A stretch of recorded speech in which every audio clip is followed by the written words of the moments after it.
I never thought I'd be making videos on YouTube showing my face, but here we are. Anyway, today's story is called The Day Humanity Vanished.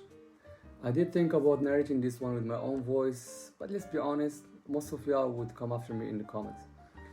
So as always, here's the voice you know and love. Enjoy.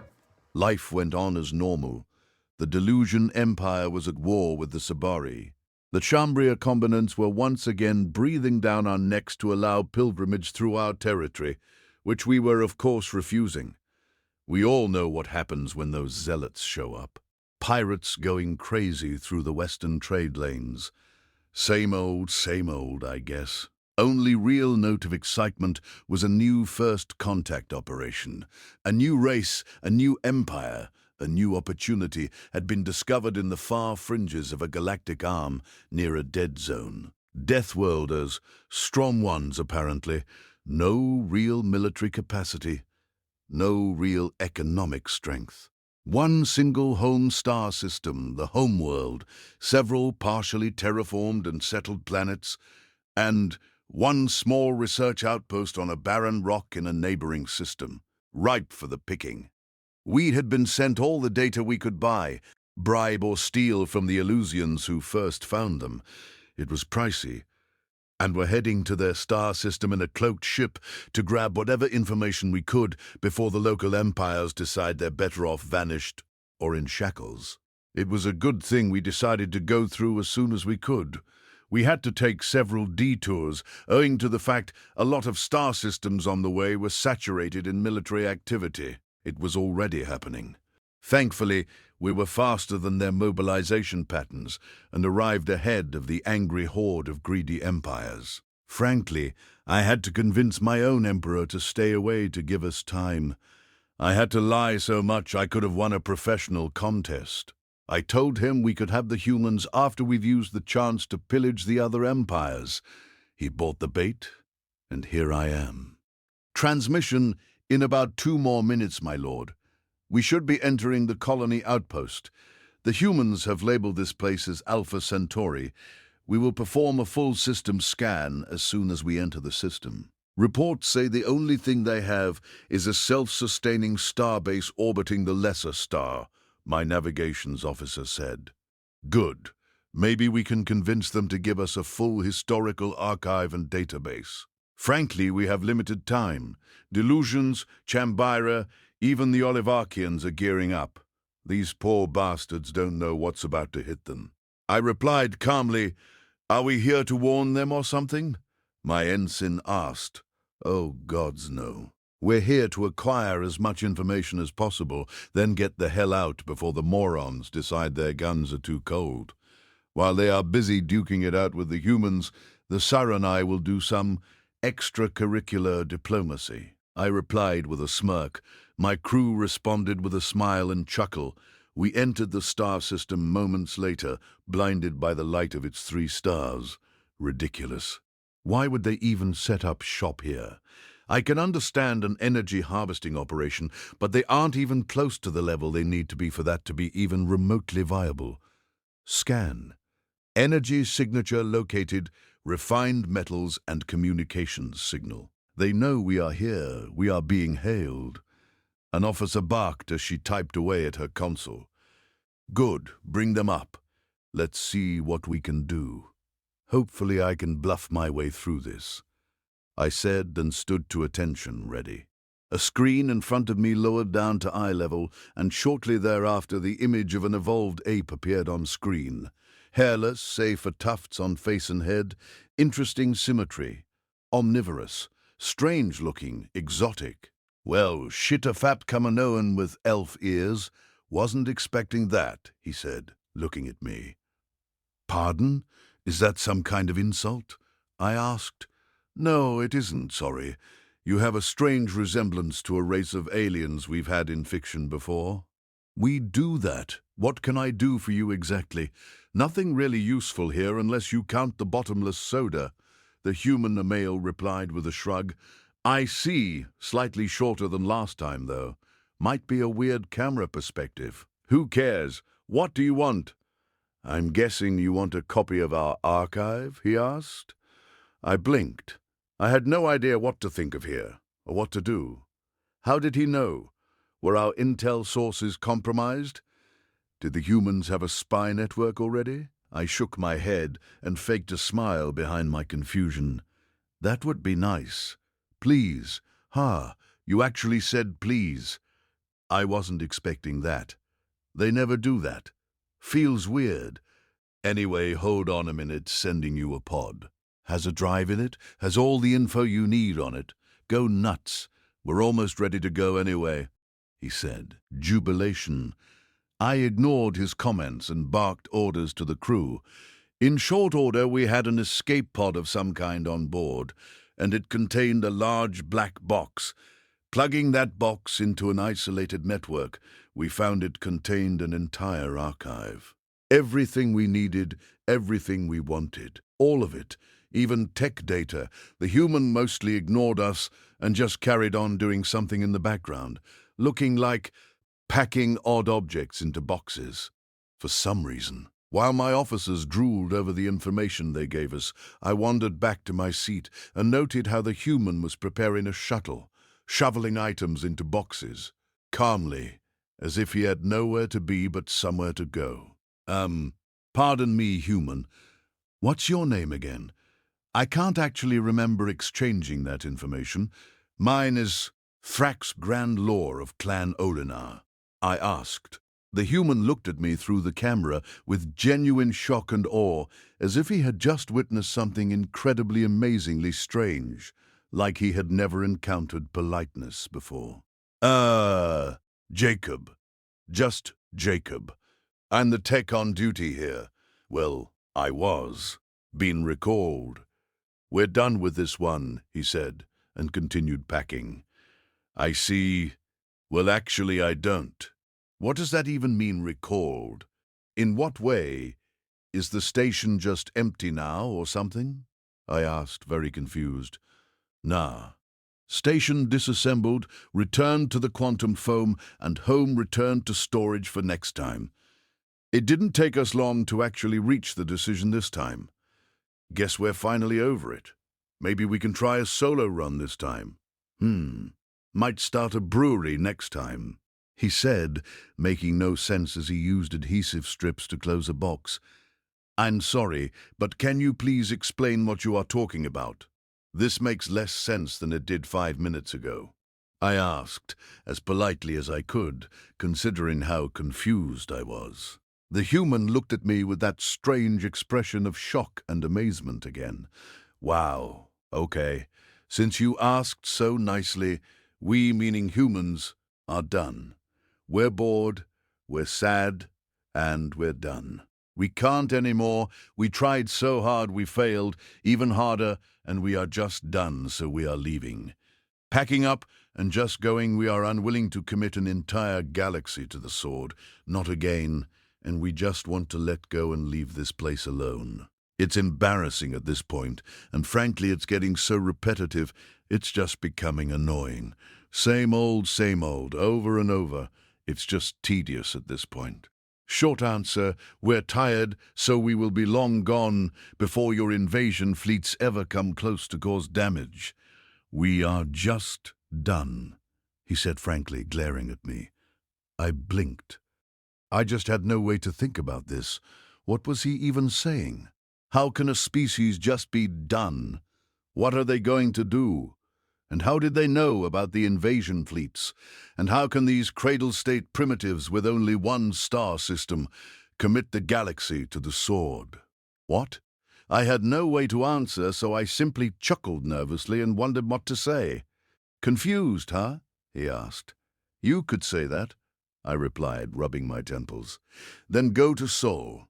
Charge up those engines of yours and head to Sol. You're about to see what I mean. For what it's worth, at least this time I appreciate the fact you have manners, he said with a warm smile and then stood back. He procured a holographic keypad of some kind, typed on it, and looked at me. No offense, but we were hoping for better than this. We are very disappointed, he said. He presented a middle digit to the camera and then pressed a button. In the flash of an instant, no energy build-up, no release of anything. He just vanished. Then the signal died, then the station vanished. All of it, just gone. Just like that. One moment it was there, the next it was gone. What happened? Ensign! I looked about, panicked. I don't know, my lord. He just vanished. No energy signature, nothing. Just gone. He looked as confused as I was. What? Set course to Sol. Charge engines, flank speed. I barked and put on my safety harness. The ship shuddered as the light drive roared to life and the crew scrambled to transit stations. It felt like hours as the universe around us began to warp and distort. It was only a few light years away, so the trip would be short. It was barely 15 minutes later we arrived on the outskirts of the Sol system, using our sublight booster engines to navigate towards the human homeworld. As we passed by one of the gas giants, my ensign and navigations officer suddenly squealed in terror. What? What is it? I barked at them. The planets, they're disappearing. The gas giant we are passing has just lost all of its moons. They're just gone. Vanished. Ensign squealed at me in a panic. What in the 25 hells is going on? Double pace. I don't care if we need to hard stop. Everyone can buckle in and brace. Emergency velocity, I barked. I lurched back in my seat as the engineers followed my commands and shifted our engines into overdrive. Minutes later, we had the human homeworld in sight and did a fast, dangerous turning maneuver to flip our ship around and use the engines to slam us into a full stop. It hurt a bit. It hurt a lot, actually. We shifted the ship around and started frantic scans at full power to find out what was going on. We managed to scan the planet's surface and collected data on the few ships that were around. We watched, awestruck and unable to do anything about it, as the entirety of human civilization just vanished from existence. No warning, no energy spikes, nothing. It was as if an angry god was just tired of something in front of him, snapped his fingers, and vanished everything from reality. 10 minutes was all it took, and before we knew it, we were alone in space. All ships, all infrastructure, all of it was just gone. Then we heard a proximity alarm. A fleet was inbound. A very large fleet. They had gotten organized and were striking. No clue what was happening. Unidentified fleet incoming. Empyreate signatures detected in slip. What do we do, sir? I had no idea what to do. Something was going horribly wrong, and my heart began to sink as the planet in front of us slowly became transparent, like it was fading away. I gave no orders and sat slack-jawed at the sight of the planet's abnormally large moon vanishing from reality. I had no idea what to do or how to respond. How would one respond to something like this? The fleet in question suddenly arrived in the system. Thousands of warships of every class imaginable appeared a few thousand clinks away from us, barely within Earth's orbit. Comms hack. They're broadcasting on all frequencies, fighting it. My comms officer barked and started frantically typing away. Now hear this, humans. By the order of the Empyrean Seal, the authority of the great Tsar, and the powerful might of the Grand Empire, I lay claim to your pitiful race. You will submit to our might, or we shall... His speech suddenly cut off mid-gloat, as Earth just vanished. Popped out of existence, just like all the others. Just gone. Followed shortly thereafter by Mars, Venus, and Jupiter. Seconds later, the only thing our scanners could see was the local star, Sol. The entire star system had just disappeared from existence. What the hell is going on? Saranai, is this your doing? He barked at us through his broadcast. Of course it isn't our fault, you fatuous twit.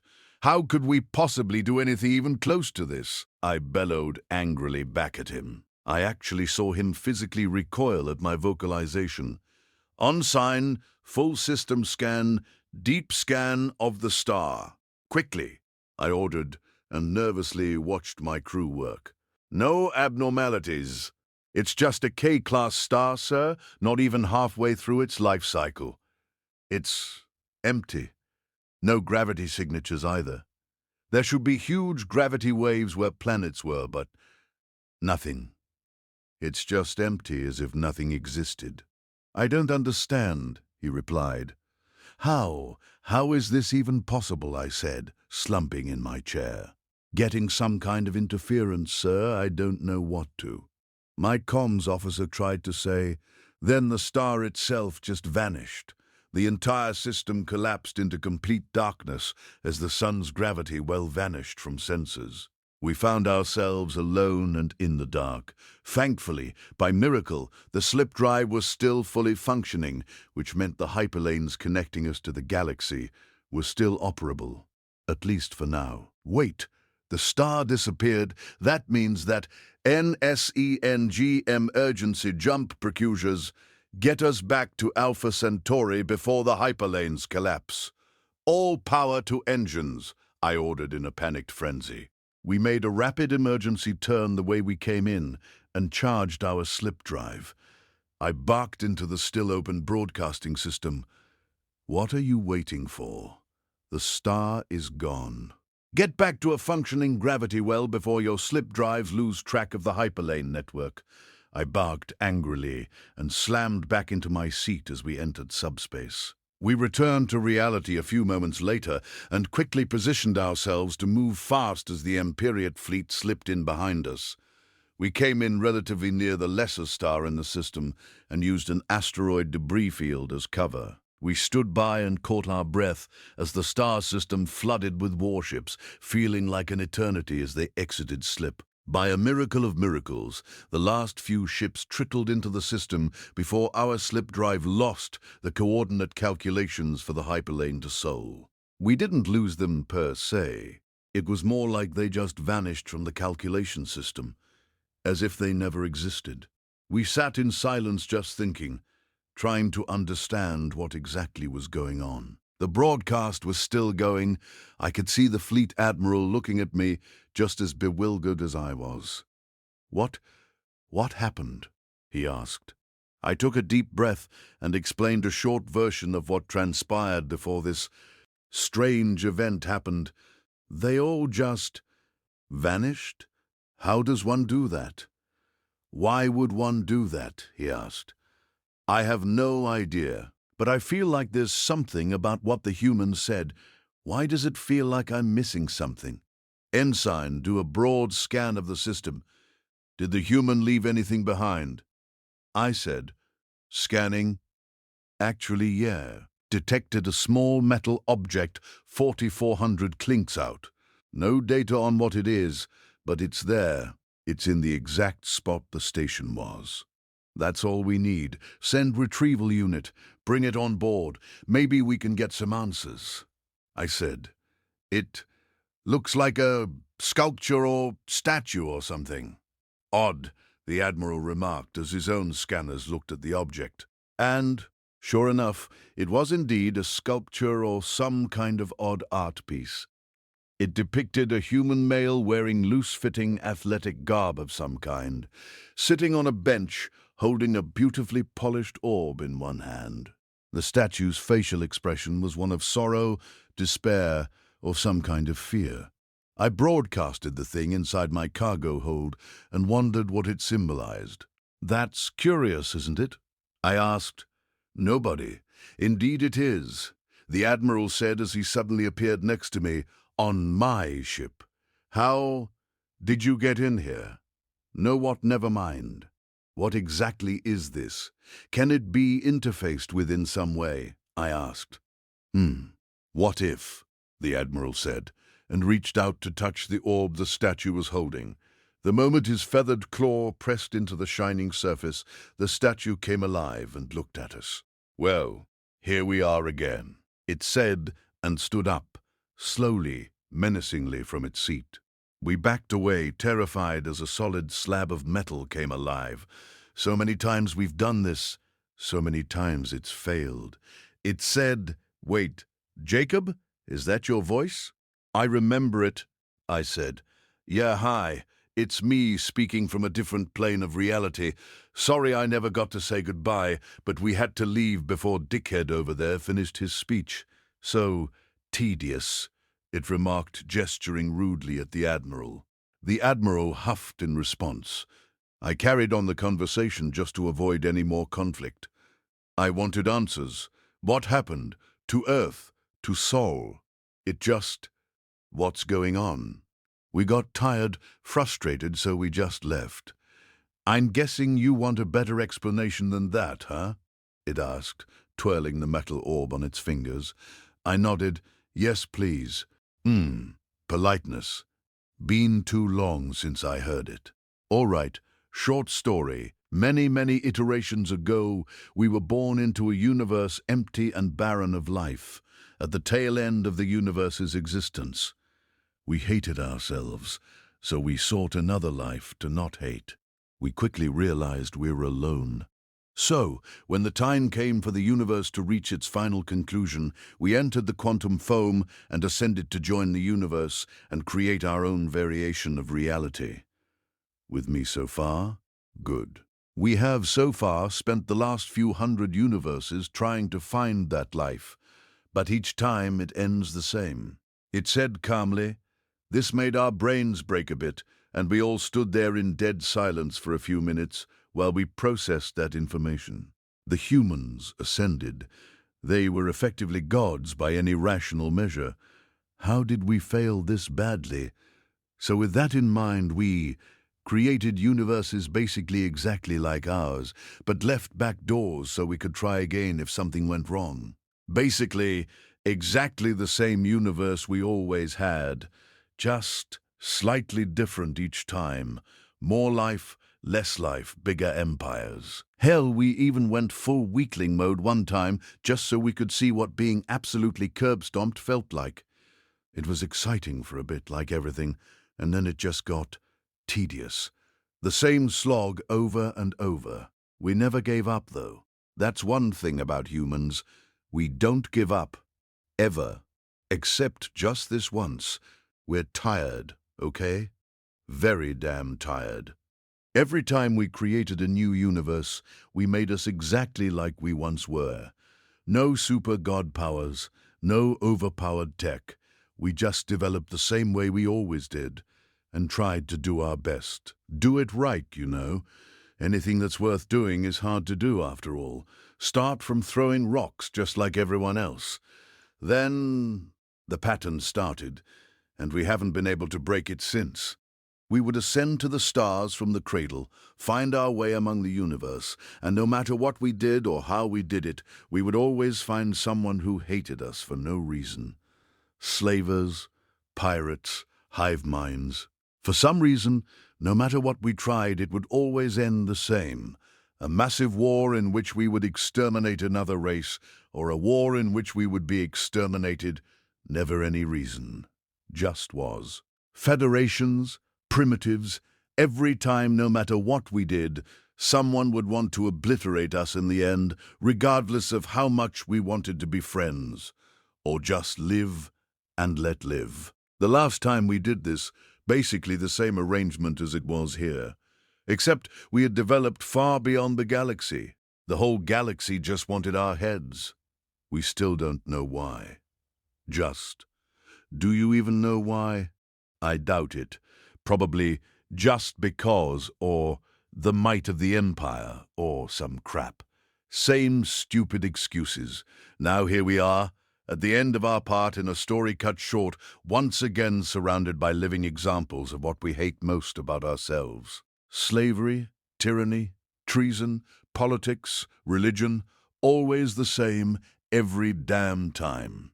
Tyrants, slavers, pirates, murderers, greedy, useless, power-mongering warlords whose only purpose seems to be making others suffer for a warped sense of accomplishment. We spent our whole lives in every iteration hoping, praying, there's someone out there that's better than us. Somewhere.